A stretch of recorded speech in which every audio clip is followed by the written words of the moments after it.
Espace TV, le 22h.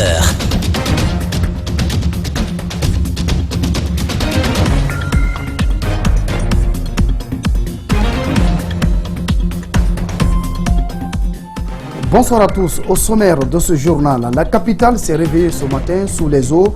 Les premières pluies annonçant l'hivernage ont causé des dégâts importants et une femme emportée par les eaux. La Guinée et l'Union européenne renforcent leur coopération. Un dialogue autour de la promotion de la paix et de la stabilité politique vient de se tenir entre les deux parties. Que faut-il retenir de cette rencontre? Mariam Nabé nous fera le point. En France, les retraités dans la rue, ils manifestent pour défendre leur pouvoir d'achat.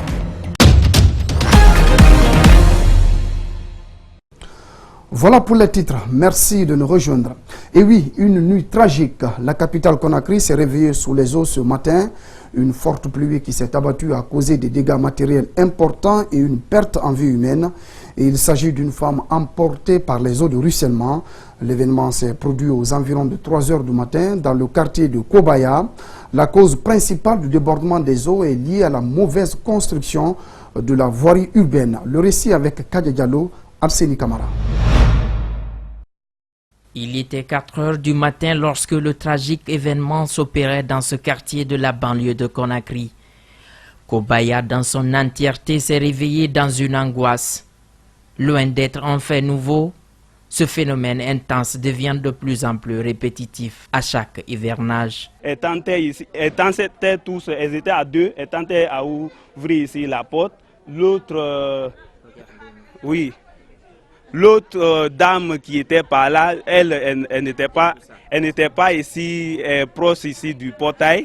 Elle était au beau milieu de l'eau.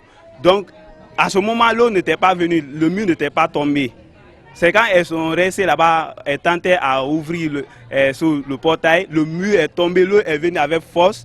L'autre, elle avait eu la chance, elle a attrapé le portail, elle a attrapé la main de sa camarade, mais elle n'a pas pu supporter.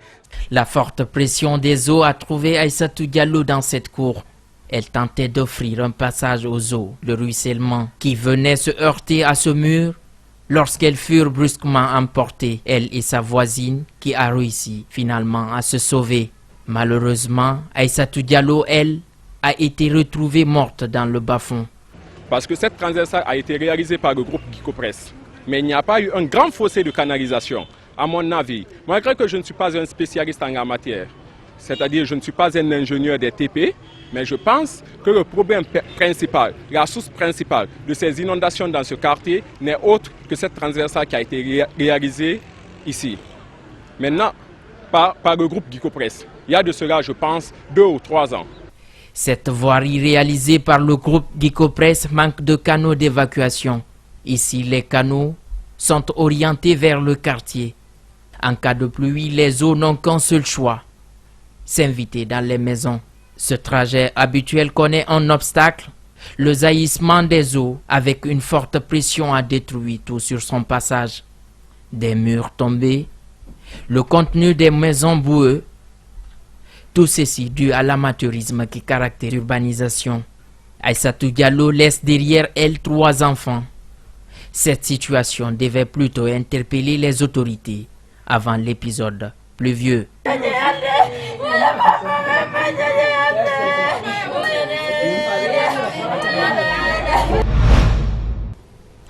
Il faut dire que cette tornade accompagnée de vents violents a aussi causé des dégâts au niveau de la mosquée Faisal. Les fidèles musulmans y ont plié les pieds dans l'eau. Le temps use le bâtiment et aucune rénovation n'est faite. Une situation déplorable constatée par Mohamed Souma et Ibrahima Awal Kamara.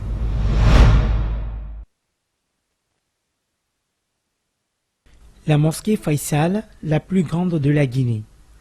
Les premières pluies qui sont tombées mercredi nuit ont rendu difficile l'accès à l'enceinte de la mosquée.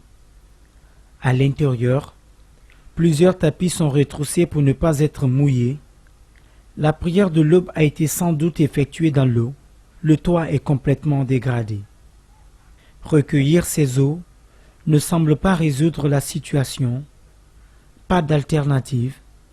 On se met à la tâche à la veille de la grande prière du vendredi. Malheureusement, aucune rénovation ne serait envisagée, après maintes appels à l'aide. La mosquée nationale vieille de plus de 30 ans subit la force du temps. Une première pluie inonde Faisal. Beaucoup d'autres suivront dans la saison hivernale. À cette allure, quel sera alors son état?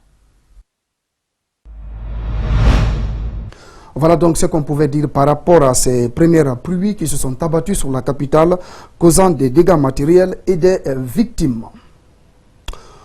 L'exécutif guinéen a tenu ce jeudi sa session ordinaire du Conseil des ministres sous la présidence du chef de l'État. Plusieurs points, notamment la mise en œuvre des recommandations du comité de réflexion sur le système éducatif, ont été discutés. Compte rendu, Idrissa Bari. Sur le premier point de l'ordre du jour, le chef de l'État a rappelé au gouvernement la nécessité de prendre des mesures de sensibilisation, de prévention, mais aussi des sanctions contre les actes d'incivisme et la propension à se rendre justice. Alpha Condé a aussi instruit les départements concernés à faire le point sur les marchés de construction attribués, payés et non encore achevés. La République a demandé au ministre en charge du secteur éducatif de commencer à mettre en œuvre les recommandations du rapport de la commission de réflexion sur le système éducatif. Le chef de l'État a enfin invité le ministère en charge de l'urbanisme à maintenir la vigilance sur les domaines fonciers de l'État afin d'éviter les ventes et occupations illégales. Pour les sessions ordinaires du Conseil interministériel tenues les 14 et 28 mars dernier, au titre de l'examen des textes, le ministre du Commerce a soumis au Conseil l'examen du projet de décret portant autorisation de mise à la consommation des produits en République de Guinée. La ministre de l'Économie et des Finances a fait une communication relative au rapport d'audit sur la dette intérieure et l'état d'avancement des travaux du comité d'appurement de la dette intérieure. La ministre des Travaux publics s'est penchée sur le processus de création de l'agence routière en Guinée. Au terme des discussions, le Conseil a pris certaines décisions. Le Conseil adopte le décret fixant les conditions de création, d'organisation, de fonctionnement, de contrôle des centres d'accueil de collectifs d'enfants et de jeunes. Le Conseil invite le ministre de la Jeunesse à mettre en place un mécanisme de gestion et de contrôle des fonds qui seront collectés par les 10 centres. 3. Le Conseil autorise le ministre du Budget à poursuivre la réforme entreprise pour la collecte de la taxe professionnelle unique. Le Conseil invite le ministre à procéder à une large information sur les modalités du partenariat avec les banques privées dans le cadre de la collecte de cette taxe.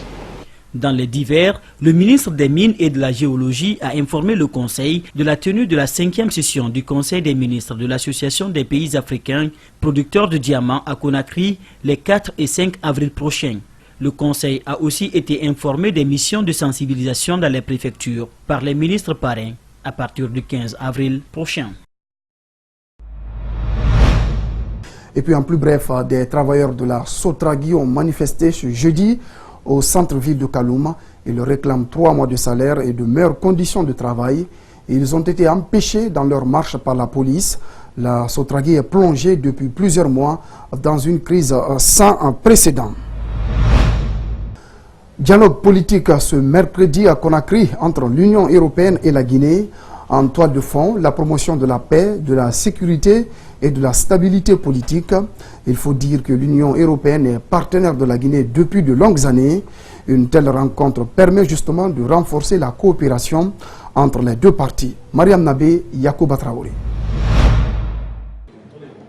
La Guinée et l'Union européenne sont toutes deux signataires de l'accord de partenariat entre les États ACP et l'UE. Voilà pourquoi ils se retrouvent ce mercredi à Conakry autour d'un dialogue politique pour contribuer à la paix, à la sécurité, à la stabilité et à la protection d'un environnement stable et démocratique. Nous avons actuellement un portefeuille d'environ 500 millions de financements en cours, quand je parle de l'Union européenne, auquel il faut ajouter les financements des États membres. Donc nous sommes un partenaire extrêmement important pour la Guinée, surtout quand on prend ensemble le financement de l'Union européenne et ses États membres. C'est un accompagnement du gouvernement. Nous sommes aussi dans une période de croissance de la coopération.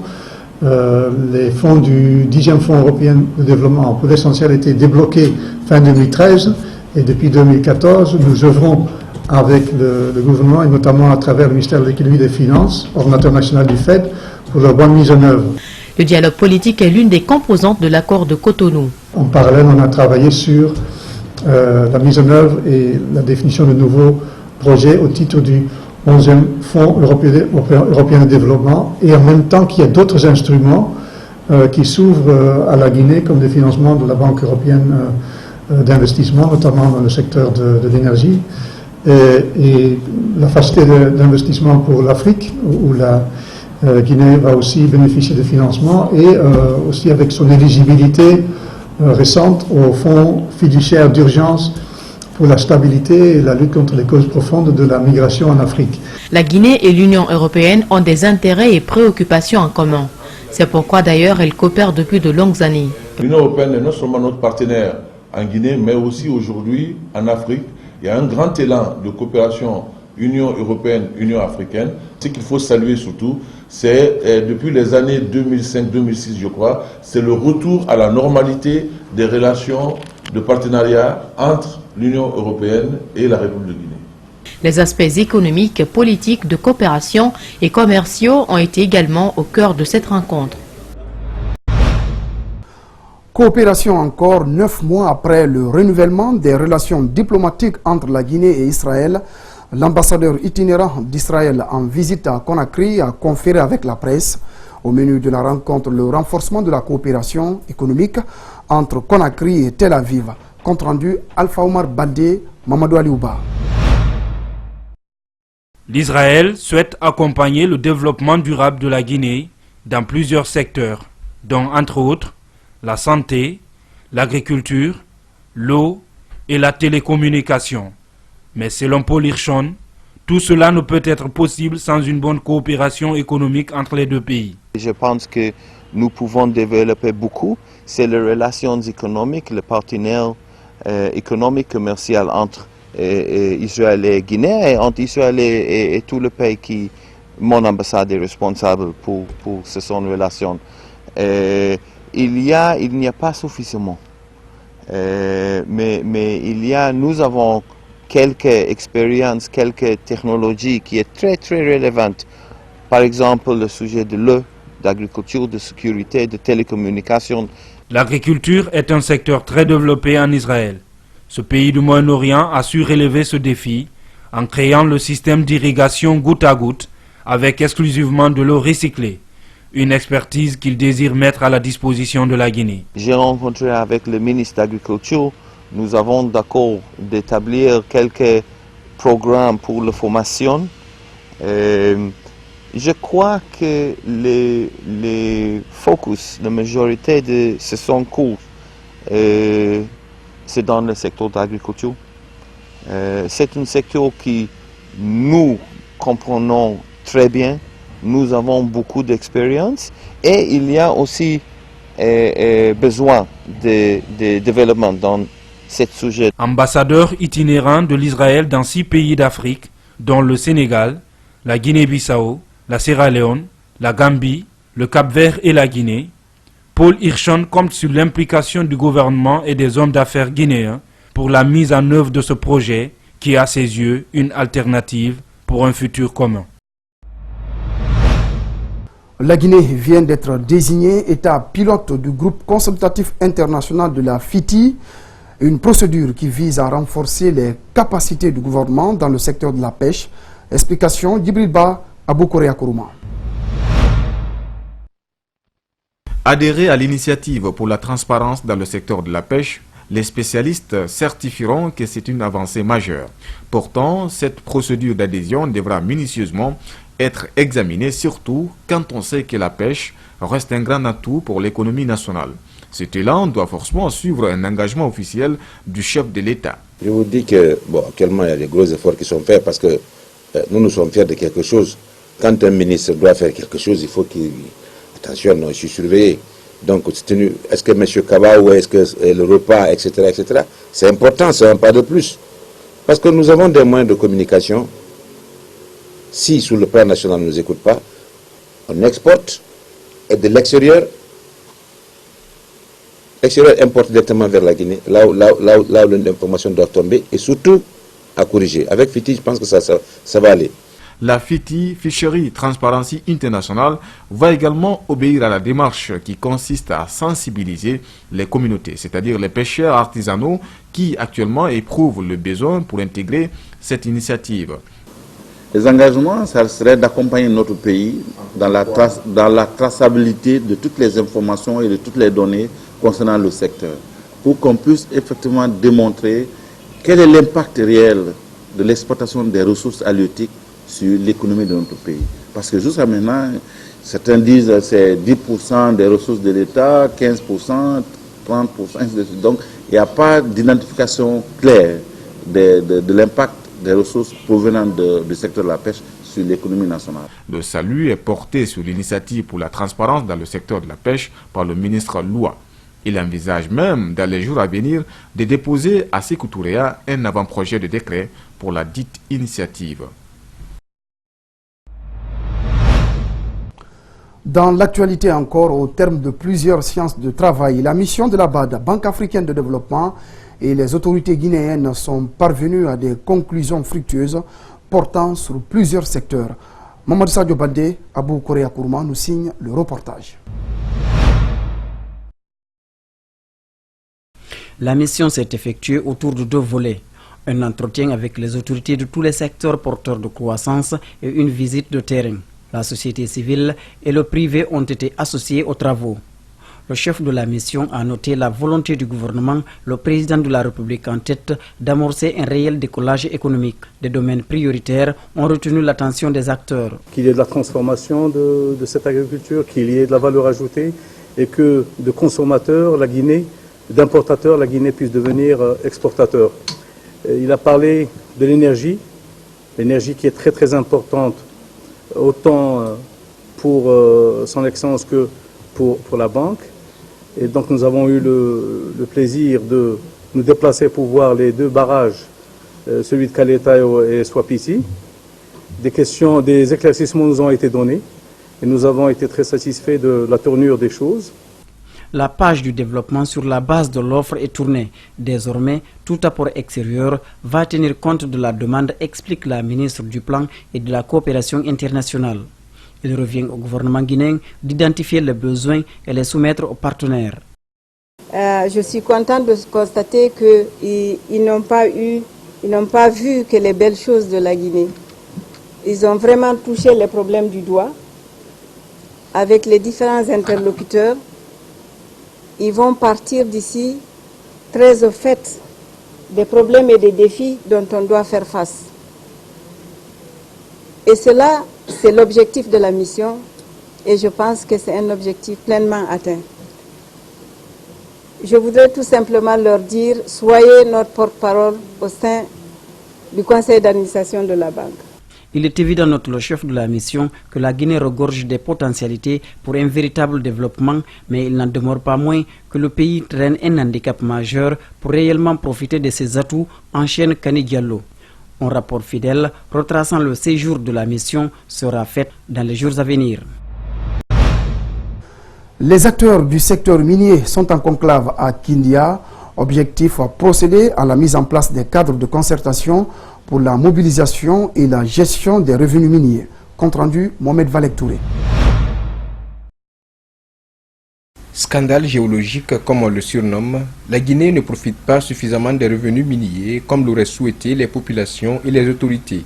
Pire, les montants, les destinataires et l'utilisation de ces montants sont peu connus par les bénéficiaires. Il y avait un montant alloué à la collectivité, c'est-à-dire les 0,4%. Mais il fut un moment où ça n'allait pas au niveau de la préfecture même, alors ce montant-là a été bloqué.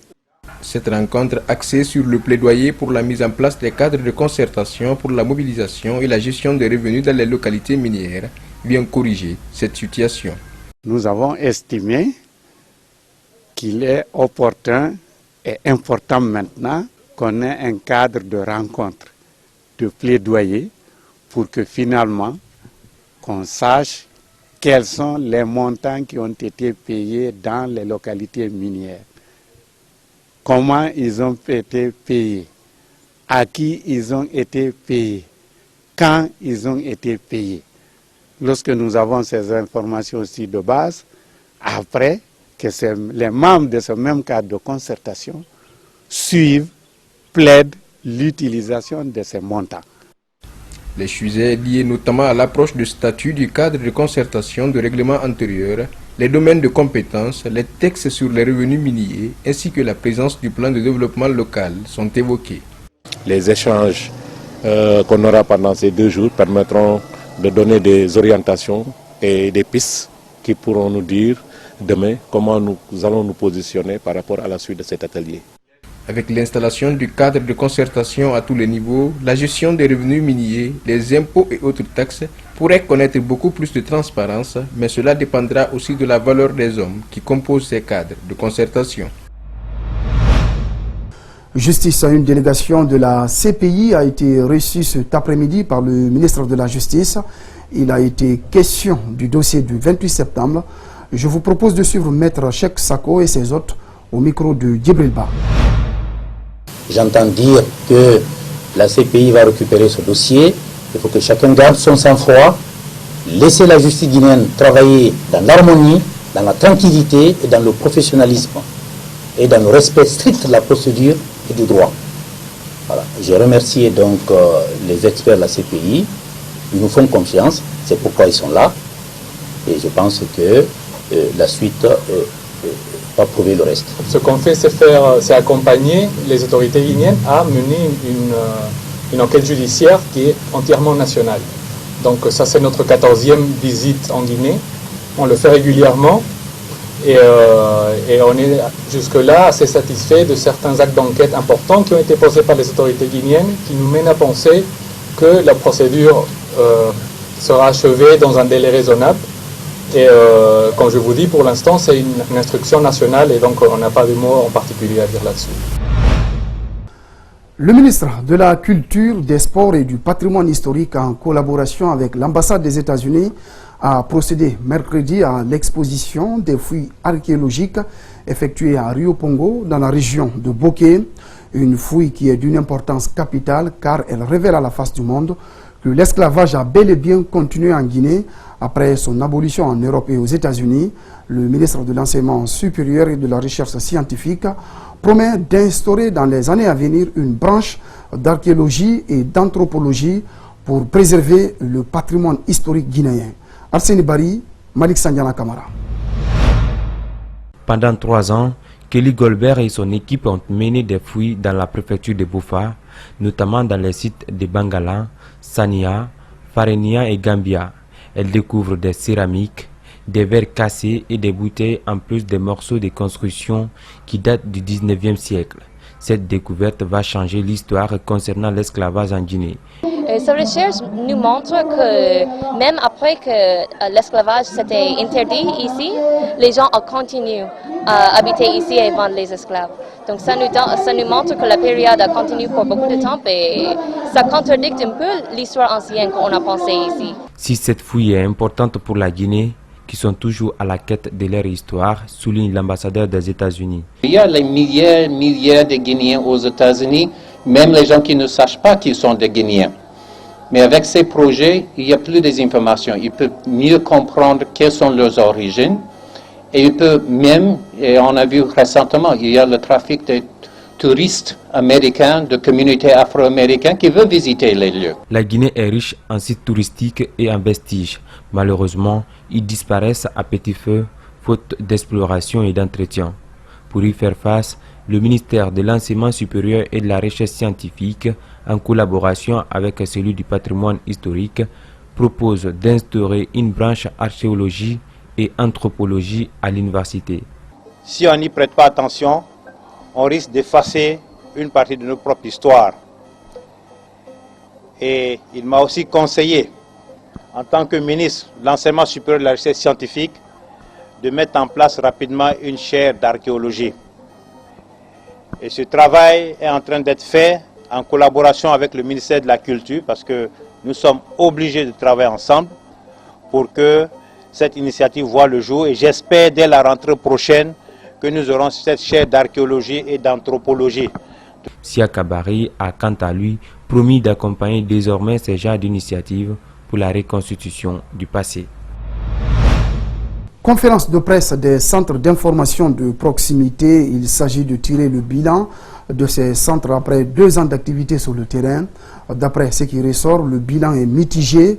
Les droits humains sont constamment violés lors des manifestations. À cela s'ajoute un nouveau phénomène qui prend de l'ampleur à l'intérieur du pays, notamment avec les vindictes populaires. Alseni Bari Yacouba Traoré. Après 2 ans d'activité, les centres d'information de proximité, CIP, font leur bilan.